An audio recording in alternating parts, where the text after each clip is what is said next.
Assalamualaikum warahmatullahi wabarakatuh. Perkenalkan nama saya Fernanda Anissa dengan NPM 22351034. Di sini Verna akan melakukan review jurnal sesuai dengan arahan terhadap dua judul jurnal, yaitu review quality based assessment dan direkomendasikan melakukan eksplorasi terhadap tools pada jurnal. Baik, langsung saja, Verina sudah mendapatkan jurnal tersebut dan sudah dibaca. Verina akan melakukan reviewnya. Yang pertama yaitu dengan judul sebelum itu Verina minta maaf apabila ada kesalahan dalam pengucapan ataupun ada kesalahan dalam pembacaan judul juga dan juga kesalahan kata dalam melakukan review jurnal. Baik, judul yang pertama yaitu Digital Forensic Acquisition and Analysis of CCTV Digital Evidence Using Static Forensic Method Based on ISO or IEC 27037 at 2014 oleh penulisnya Bapak Rizky Akbar Ramadan, Bu Desti Alfa, dan Bapak Dedi Haryadi. Baik, langsung saja di mana langsung saja Verna review di mana untuk topik yang dibahas ini kan akuisisi dan analisis bukti CCTV dengan statik forensik dengan bentuk tools dengan bantuan tools multimedia. Nah, untuk masalah yang diangkat itu adalah kualitas rekaman dari CCTV ini, baik itu resolusi maupun pencahayaan, sehingga sulit untuk dianalisis. Selanjutnya, untuk ringkasan dari metode ini sendiri, didapat di sini disampaikan pada stepnya yaitu melakukan akuisisi baik itu bentuk fisik ataupun digital, kemudian melakukan hitungan nilai hash dari file video, kemudian melakukan classification, metadata analysis, dan di sini ada pengujian manipulasi dan juga yang terakhir adalah reporting. Untuk tools yang digunakan di sini disampaikan adalah yang pertama MacHash, yaitu usability-nya itu berfungsi untuk menghitung nilai hash. Nah, MacHash ini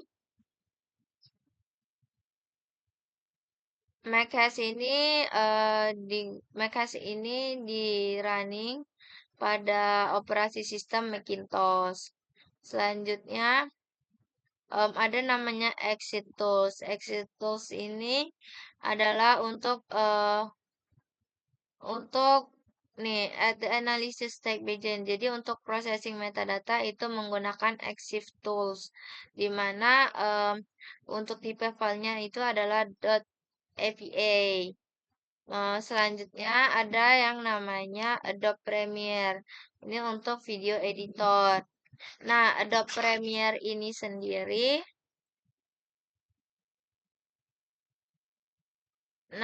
Adobe Premiere ini sendiri adalah untuk memotong, mengelompokkan, bahkan melakukan screenshot jika menemukan bukti, jika menemukan objek yang mencurigakan sebagai bukti gitu.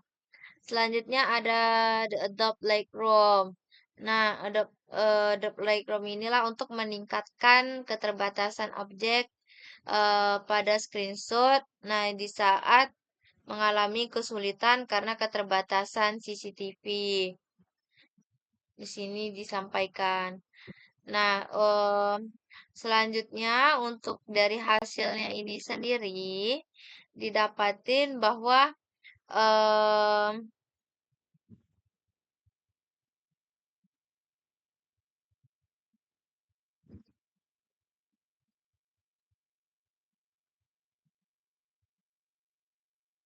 Jadi berdasarkan ini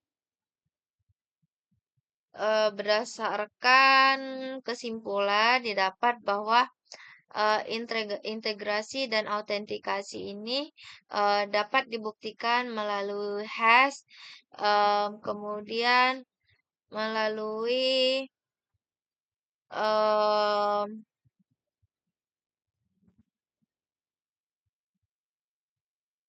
penghitungan hash, kemudian evidence dari CCTV, kemudian analisis jadi gini, klaim utamanya itu kesimpulannya itu di mana integrasi dan autentikasi itu didapatkan melalui penghitungan nilai hash. em, Baru di sini tadi analisis CCTV. Jadi di mana menyatakan memerlukan kemampuan dari multimedia. Nah, untuk keterbatasannya itu sendiri, di mana eh, eh, manipulasi itu manipulasi media ini untuk membantu memperjelas nih low light tapi tidak akurat dibanding komposisi objek layar di layar dunia nyata, di layar versus dunia nyata.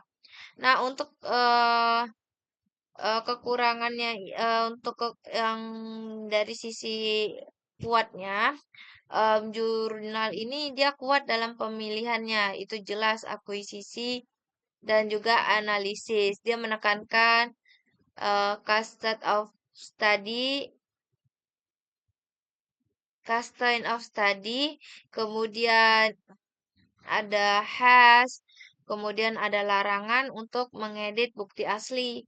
Sayangnya kelemahannya ini em, untuk detail teknisinya itu masih kurang. Kayak bagian hash tadi tidak dijelaskan kan diberitahu algoritma yang digunakan algoritma hashnya itu apa. Contohnya kayak menggunakan MD5 gitu. Untuk rekomendasi sih before after terukurnya itu dari hasil enhancementnya itu perlu ditampilkan gitu.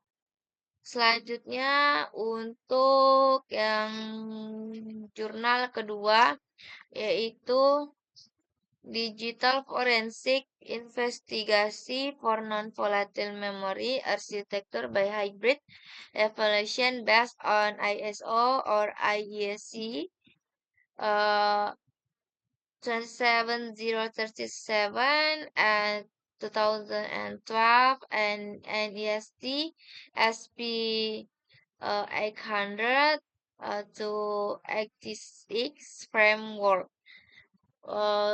Saya Verina juga mohon maaf atas kesalahan pengucapan dari judul dan mungkin untuk review nantinya ada kesalahan juga Verina mohon maaf kepada Bapak Rizky Akbar Madan, Bapak Panji Rahmat Setiawan, dan Bapak Dedi Haryadi. Baik, di sini untuk pemfokusannya itu adalah tools konseptual. Jadi ini framework yang menggabungkan ISO dengan NIST. Eh, Dia untuk penanganan bukti dari non volatil. Nah, untuk dua tools yang digunakan,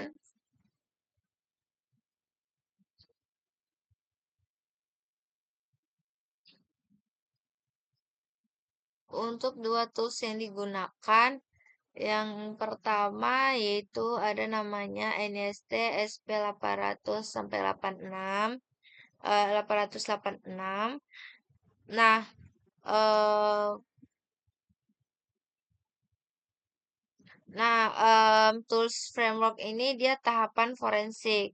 Jadi, karena NST ini memudahkan penanganan bukti digital atau ini dijelaskan tahapan metodenya, mulai dari collection, examination, kemudian em, kemudian ini namanya ada analisis, kemudian reporting.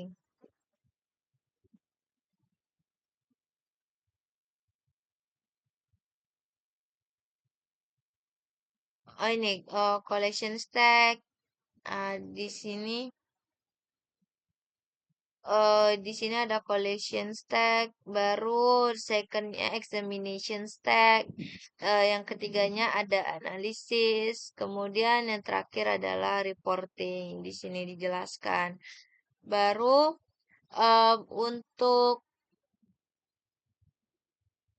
yang kedua yaitu ISO or ISC sebagai tools guideline-nya itu yaitu pengumpulan, akuisisi dan preservasi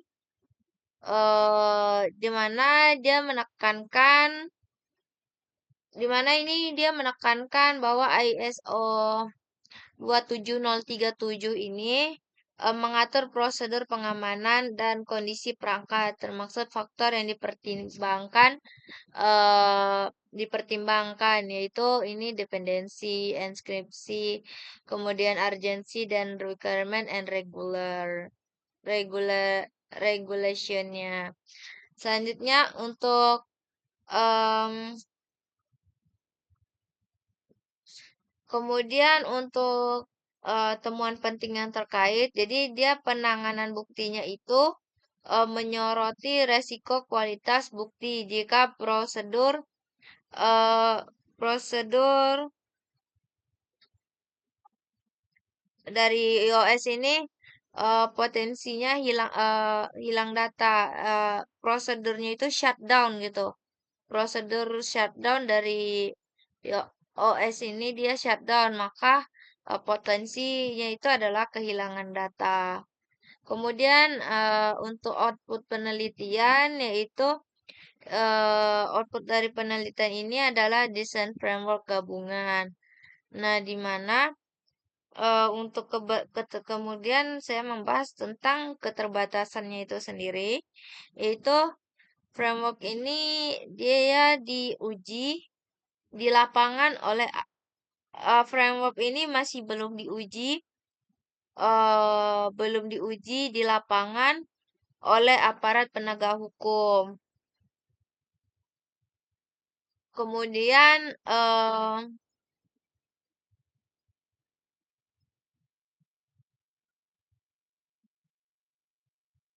nih disampaikan bahwa framework can be applied by the digital team itu berarti masih belum dilakukan pengujian oleh aparat penegak hukum.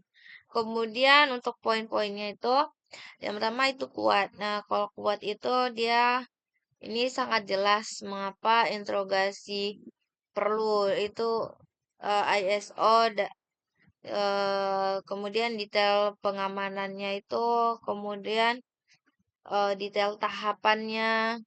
Selanjutnya, kalau untuk lemah itu tidak ada validasi empiris, sehingga kualitas klaimnya itu masih konsep konseptual. Selanjutnya, untuk rekomendasi mungkin melakukan uji skenario, misalnya HDD versus SSD dan ukur indikatornya, yaitu ada waktu akuisisinya, kemudian ada em, kayak waktu akuisisi, selanjutnya perhitungan perubahan sistemnya. Baik, mungkin hanya itu yang dapat Verina lakukan terhadap review jurnal. Mohon maaf apabila ada kesalahan, baik itu dari pengucapan, kemudian dari review Verina sendiri. Wassalamualaikum warahmatullahi wabarakatuh.